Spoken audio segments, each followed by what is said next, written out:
일한 지가 10년 돼가는데 난 그동안 열심히 경험을 쌓았다 라는 분들도 많이 계실 거예요. 나는 한번 삼성전자에 묶여본 적도 있고 손절해 본 적이 있고 비트코인으로 인해 마이너스를 내본 적이 있다. 나는 지금 이제 답이 없다. 난 다시 이제 제프, 노후에 쓸 돈들 잘 준비하셨나요? 아니면 모으고 계시나요? 이제 시작해야죠. 아, 이제 시작하셨네요. 좀 늦으신 것 같은데. 얼마 정도 필요하다고 생각하세요? 제가 뭐 관련된 글을 본 것 같은데 내가 그리는 삶에 따라 다를 것 같아요. 나는 집에서 숨만 쉬고 의식주만 해결할 수 있으면 된다도 있을 거고, 어떤 사람은 나 노후에는 일을 안 하지만 세계 여행 뭐 1년에 한 3개월 정도 나가 있고 뭐 그런 식으로 살고 싶다라고 하는 경우도 있고, 그래서 저는 한 3, 40억 정도는 필요하지 않을까? 60세, 65세 이후에 노후를 누리는 자금으로서만 그 정도 필요하지 않을까? 또 생각을 해봤습니다, 저는. 그렇죠. 그냥, 근데 어떻게 보면은 그냥 막연하게 생각하고 있는 거잖아요. 추상적으로. 한 그 정도? 이렇게 살아야 되지 않을까? 근데 생각해보시면 지금 그냥 숨만 쉬어도 나가는 돈이 있잖아요. 그렇죠. 그게 한 어느 정도 된다고 생각하세요? 그게 한 숨만 쉬어도 한 200만 원 정도는 들어가지 않을까? 그렇죠. 숨만 쉬어도 200만 원 나가고, 그리고 또 이제 은퇴하고 나서 이렇게 60 되면은 나름 어른이고, 용돈도 줘야지. 주고, 용돈도 주고 밥도 주고 해야 되잖아요. 세뱃돈도 주고. 네. 그런 거를 한번 고려해서 제프가 60에 은퇴를 해서 그래도 뭐 요새 더 길어져서 100살까지 산다고 하지만 한 30년 정도 산다고 하고, 본인이 이렇게 필요한 돈이 한 3, 400 정도다라고 생각하시면 어느 정도가 필요한지는 계산해 보실 수 있거든요. 그렇죠. 네. 300만 원씩 1년에 3,600만 원. 그렇죠. 여기에 30년. 그렇죠. 30년보다 더 오래 살겠죠? 그러면은 1억 8천만 원 정도가 일단 있어야 되네요, 적어도. 그쵸.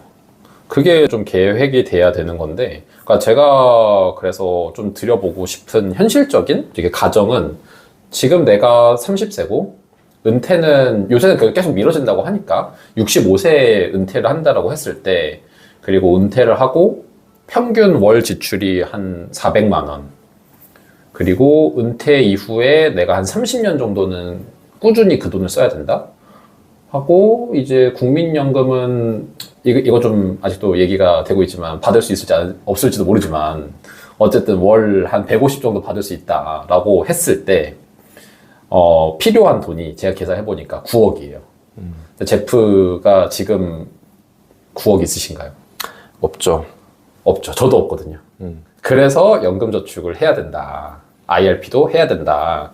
그리고 이러한 필요한 돈에 맞춰서 연금 운용 전략을 세우시는 게 필요하다라는 게 오늘의 주제라고 이해하시면 될 것 같아요.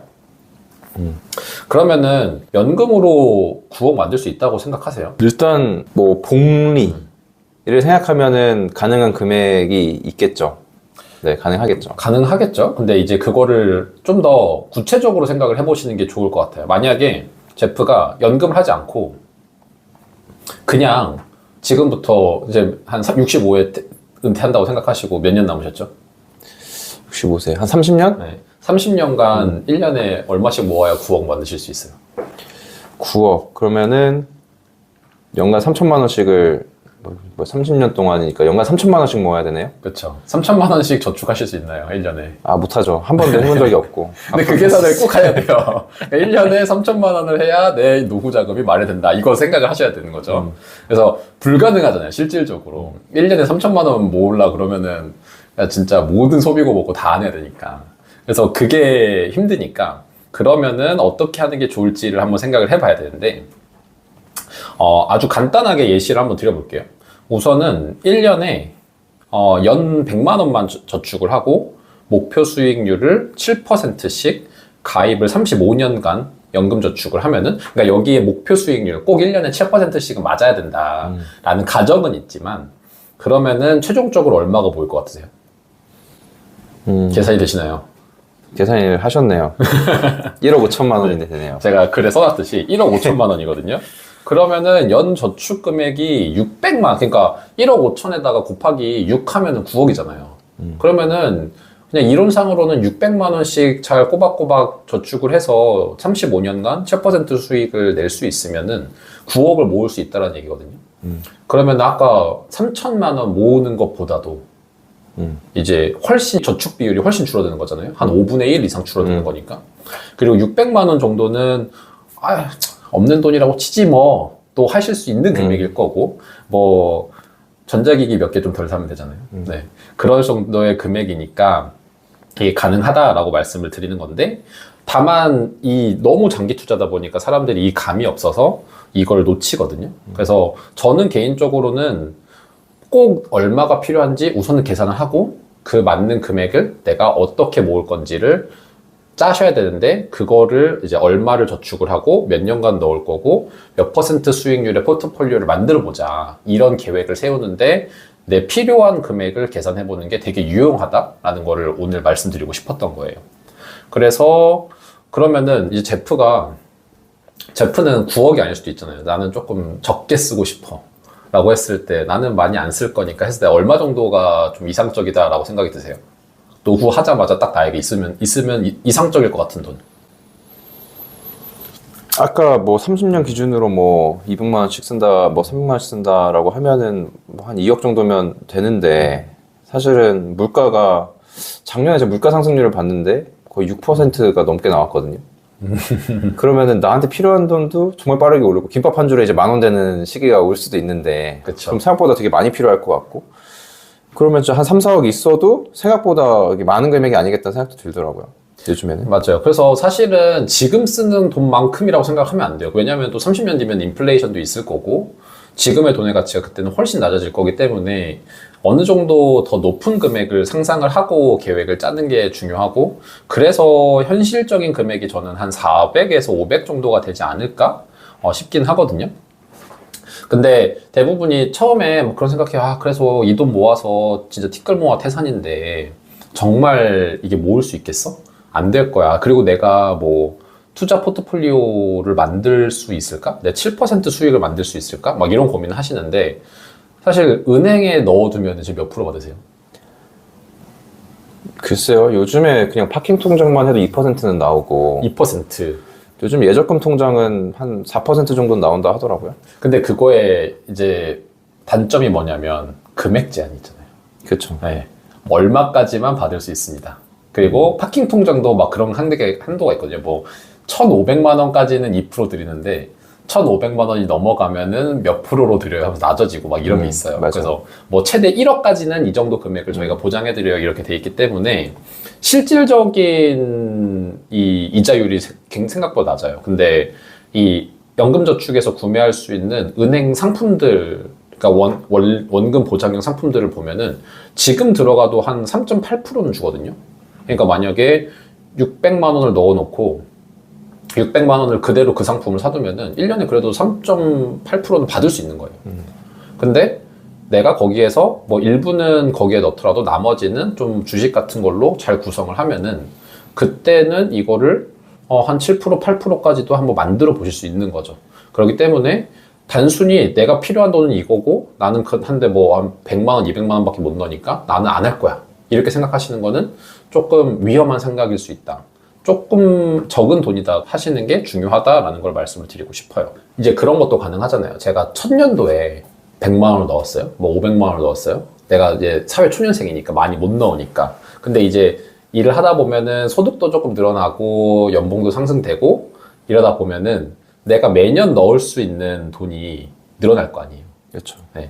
그렇게 했을 때 100만 원씩 넣을 때 그거를 100만 원씩 35년을 넣는 건데 그게 아니라 매년 5%씩 내가 조금씩 납입 금액을 늘릴 수 있다라고 하면은 그렇게 해서 35년을 모으면 한 5억 원이 형성이 되거든요. 그러면은 첫 년도에 100억 넣는 거, 그러니까 3천만 원 벌어도 100만 원 넣는 거 안 힘들잖아요. 근데 그 다음 연도에 그래도 한 3,100만 원 연봉이 됐으면 105만 원 정도 넣을 수 있잖아요. 이런 식으로 조금씩 납입 금액을 늘려나가 보면은 35년 뒤에는 5억을 만들 수 있거든요. 그리고 7%씩 늘어나도 한 14억을 만들 수 있고 그렇기 때문에 이게 생각보다 적은 돈이라고 생각들 하지만 많은 돈이 될 수 있기 때문에 저는 개인적으로 꼭 이 계산법을 통해서 내가 필요한 돈을 판단을 해보셨으면 좋겠다라고 생각이 듭니다. 그리고 이제 마지막으로 목표 수익률인데 사실 제프가 생각하기에 7%가 적정하다고 생각하세요? 어떠세요? 요새 주식시장이나 등등을 봤을 때? 사실 국소적으로 뭐 국내 수익률만 국내 주식시장의 수익률만 보겠다 아니면은 뭐 특정 종목의 수익률을 보겠다라고 하면은 사실 사람들과 생각하는 게 많이 다를 것 같은데 우리는 ETF에 대한 공부를 했잖아요. 그 ETF의 평균 수익률을 봤을 때는 충분히 그냥 S&P 500의 한 종목으로 연간 수익률 낼 수 있는 정도인 것 같거든요. 그래서 저는 좀 뭔가 조금 공부하고 그다음에 좀 적극적으로 알아본다면 이 정도는 할 수 있지 않을까? 라는 좀 생각도 들어요. 맞아요. 사실 그렇게까지 힘든 수익률은 아니고 장기로 투자를 하면 왜냐하면 올라갈 때도 있고 떨어질 때도 있고 하니까 그걸 이제 연평균 수익률로 보면은 그 정도 나오는 거니까 1년씩으로 잘라보면은 뭐 마이너스를 맞을 때도 있겠지만 그래서 사실 7%가 엄청 어려운 퍼센트는 아니다라고 생각은 들어요. 그래서 만약에 내가 좀 더 공격적인 성향이 있고 조금 더 신흥국에 대한 뭐 투자 비율을 늘릴 수 있는 그 정도 이렇게 버텨줄 수 있는 사람이다라고 하면은 저는 10%까지는 늘릴 수 있다라고 보거든요. 그러면은 동일한 퍼센트일 때 이제 위에서 보시는 것처럼 300만 원씩 목표 수익률 10%로 가입 연수를 35년을 가져가면은 이제 9억 원을 모을 수 있어요. 그러면은 아까 앞에서 말했듯이 600만 원을 넣어야 된다고 했는데 300만 원만 넣어도 더 적은 돈을 넣어도 꽤나 큰 돈을 모을 수 있는 거잖아요. 그렇기 때문에 이거를 무작정 내가 불가능하다라고 생각하지 마시고 우선은 필요한 돈을 계산하셔라. 맞아요. 그리고 방금 오늘 언급이 안 된 게 있었는데 세액공제 혜택이 또 있잖아요. 그래서 아마 여기서 저축을 하시고 투자 수익률이 나오면은 그 돈을 연금저축계좌에 만약 들어 있으면 그거를 다시 재투자를 할 수가 있어요. 맞아요. 그리고 세액 공제된 것도 고려를 하면은 생각보다 많은 그 이익을 얻을 수가 있을 것 같고 그리고 저처럼 일한 지가 10년 돼 가는데 난 그동안 열심히 경험을 쌓았다 라는 분들도 많이 계실 거예요. 나는 한번 삼성전자에 묶여본 적도 있고 손절해 본 적이 있고 비트코인으로 인해 마이너스를 내본 적이 있다. 나는 지금 이제 답이 없다. 난 다시 이제 그렇게 생각하실 게 아니고 우리는 어쨌든 노동 수입이 예전 사회 청량보다 늘었기 때문에 말씀하신 대로 내가 100만 원으로 시작해도 5% 늘려가고 7% 늘려가면은 나중에 5억 원을 받을 수 있다라고 하는 것처럼 우리는 대신에 연간 납입금이 200만 원부터 시작을 해서 늘려나가면 그래도 이제 노후를 대비할 수 있다.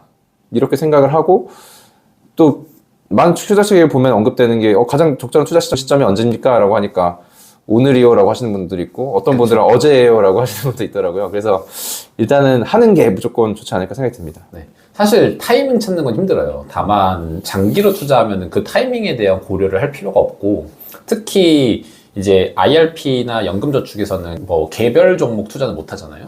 ETF나 뭐 이런 거를 꼭 구매를 해야 되는데 특히 이런 거를 사고 장기간 투자를 할 때는 더욱더 타이밍을 고려할 필요는 없다. 지금 사고 또 떨어지면 또 사고 이런 식으로 생각을 하면 되고 근데 마지막으로 좀 꿀팁을 드리고 싶은 게 지금 제프 회사는 DC형으로 운영이 되나요? DB형과 DC형 다 두 분 다 있고 희망자에 한해서 저는 DC를 받고 있어요. 제프는 어떤 걸로 하고 계세요? 저는 지금 DB입니다. DB인가요? 그러니까 오히려 좀 DC형을 선택하신 분들에게 꿀팁을 드리자면 아마 그냥 돈 받고 나서 퇴직금 받고 나서 그냥 놔두시는 분들도 있을 텐데 한 번 더 생각을 해보시라고 말씀을 드리는 거는 월급을 한 300만 원 받는 사람이면은 1년에 얼마 퇴직금이 쌓여야죠? 한번 제프 그 계산하실 수 있나요? 퇴직금 계산? DB요? 아니 DC일 때. DC일 때? 네. 1년 일했을 때. 그게 계산하는 시점에 3개월간의 총 월급을 평균을 내서 근무한 일수를 곱하거든요. 이제 그러니까 하루에 얼마 버는지를 나눈 다음에 그렇게 해보면 대충 한 달치 월급이 나와요. 그렇죠. 그러면은 1년 일하면은 한 달치 월급이 나와요. 그러면은 300만 원짜리 그러니까 월급을 받았다라고 하면은 대충 300만 원 정도가 퇴직금으로 들어오거든요. 그러면은 아까 말씀드렸잖아요. 300만 원 넣고 10%로 35년 맞으면 9억 모을 수 있다. 300만 원을 내가 납입을 안 해도 되는 거예요. DC형으로 받아서 운영을 직접 하실 수 있다라고 하면은. 근데 DB형으로 가만두고 놔두면은 실질적으로 DB형은 내가 퇴직하는 시점에 그 아까 말씀드렸던 3개월 월급 총액을 곱해서 근무한 거를 이제 주는 거잖아요. 그렇기 때문에 이렇게 운영 수익을 낼 수가 없거든요. 근데 DC형을 선택을 하시고 내가 좀 더 적극적으로 알아보고 공부를 해서 투자를 하면은 그 300만 원으로 35년 뒤에는 큰 돈을 만들 수 있다. 그리고 플러스로 내가 조금 더 납입을 하면은 600만 원 정도 납입할 수 있겠죠. 그래서 DC형을 잘 활용을 하셨으면 좋겠다라는 거를 꿀팁으로 좀 드리고, 마지막으로 제가 오늘 지금 이렇게 설명드리면서 저축 금액을 늘리거나 목표 수익률을 높여보는 뭐 이런 거는 설명을 드렸는데, 가입 연수를 활용을 해서는 뭔가 제가 코멘트를 안 드렸거든요. 이거 직접 해보셨으면 좋겠다라는 거 플러스 한번 제프에게 마지막 질문. 가입 연수를 지금 가족 중에 최대한으로 끌어올릴 수 있는 사람이 있지 않나요? 저 자녀가 있죠. 네. 그래서 이거를 한번 계산을 해보시고, 자녀를 위해서 연금저축이나 IRP는 못할 테니까 연금저축을 가입해줄 의향이 생기시는지, 저 시청자 여러분도 생기신다면은 한번 댓글 달아주셔도 좋을 것 같습니다. 네, 그러면은 오늘은 여기까지 필요한 금액에 따른 전략 세우기 편을 마무리해 보도록 하겠습니다. 네, 지호였습니다. 제프였습니다.